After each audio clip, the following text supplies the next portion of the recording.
It's crazy the amount of people that come to us having played paddle already for a year or two and they still have problems with their grip. They need to get this right at the beginning, and hopefully this video will help.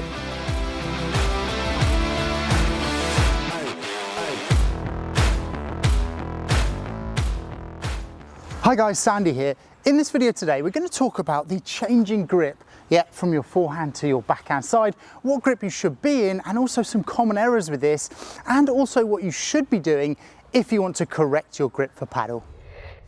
This is actually our first week in our Learn the Basics course, so I'll put that link in the description down below, but if you enjoy this video, that is a good place to go afterwards if you want to know the steps to get into the game. Now, if you're new to the channel, please hit the subscribe button, that way you won't miss any of our weekly videos, and hopefully that will also help you skyrocket your paddle. We've talked about the grip before and we've covered it where you should be the continental grip for all of your shots in paddle. Now you find that by sliding your hand down the racket like this, and it's also called the chopping and shaking hands grip because that's the action that you would do for both of those. Now, preferably you would use this grip for forehand, backhand, volley, bandeja, everything like this. Now, I know a lot of people, they come to the paddle court either from tennis or a different background and they're used to using a different grip or slipping into another grip for this shot.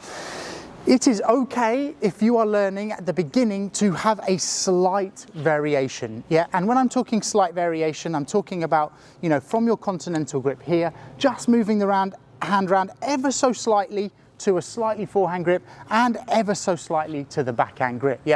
This can often be a transition that players use if they've come with an extreme grip, because it's very difficult to go from an extreme grip to the continental. So this is a kind of halfway point that it's actually not a bad idea to get into this grip if you are struggling getting straight into the continental.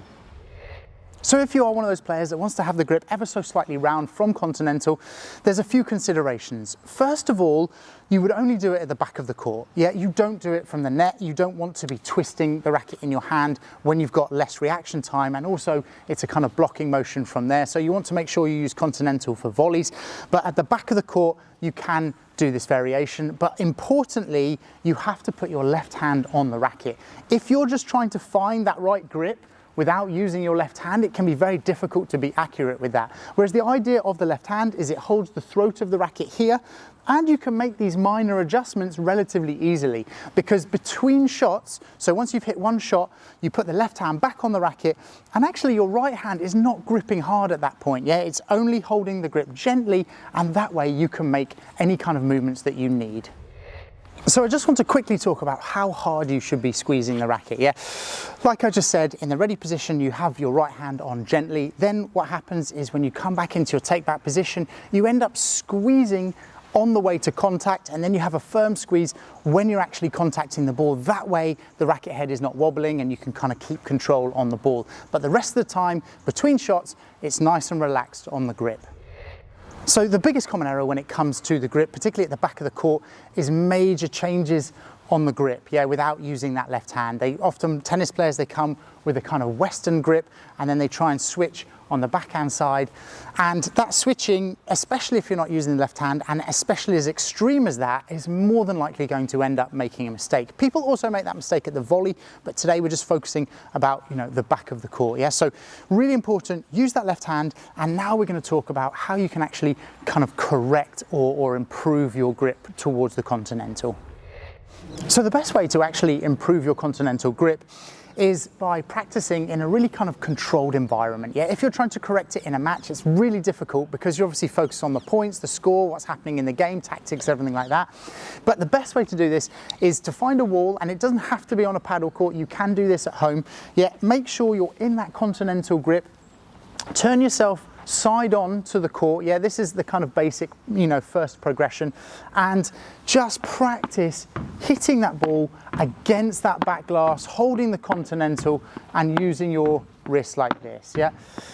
Now, I know that looks really basic, but you've got to improve your confidence and control on the ball before you can start hitting a little bit harder and then changing sides. Once you get a little bit more confident, you can do it forehand and backhand side, keeping that continental grip. You can hit forehands and backhands turning in the middle, each time putting your left hand on the racket between your shots. And this is a good way also to kind of practice your compact swing and control on the ball. And if you want to get kind of really keen on it, you can actually put a little kind of post-it or target on the wall so that you've got something to aim at, and that's also a good way of improving your accuracy. But I highly recommend, if you are struggling with the Continental grip, practicing in a controlled environment against a wall, you know, and the nice thing is that everyone has a wall, whether it's, you know, the side of a, you know, a building or your house or something like that, that you can just hit. And we're only, you know, 2 or 3 meters away from the wall at this point. You've just got to gain confidence with the Continental grip before you step on a paddle court and start trying to use it in a game.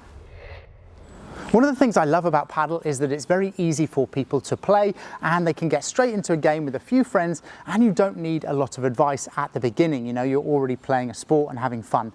One of the other sides of that, though, is that often players don't have lessons at the beginning, they don't use the correct techniques, and therefore it's very difficult to change later. And the grip is one of those. You want to make sure that you have the right grip from the start, because that way it is the kind of foundation for all your future techniques. So really focus on this to begin with. On this side, I'm going to put a free tactics video that kind of goes into tactics that you can use if you're playing matches. It's quite basic so that you know how you should be starting off. And then also on this side, I'll put your basic serve technique, because that's another thing that players need to know when they're starting out.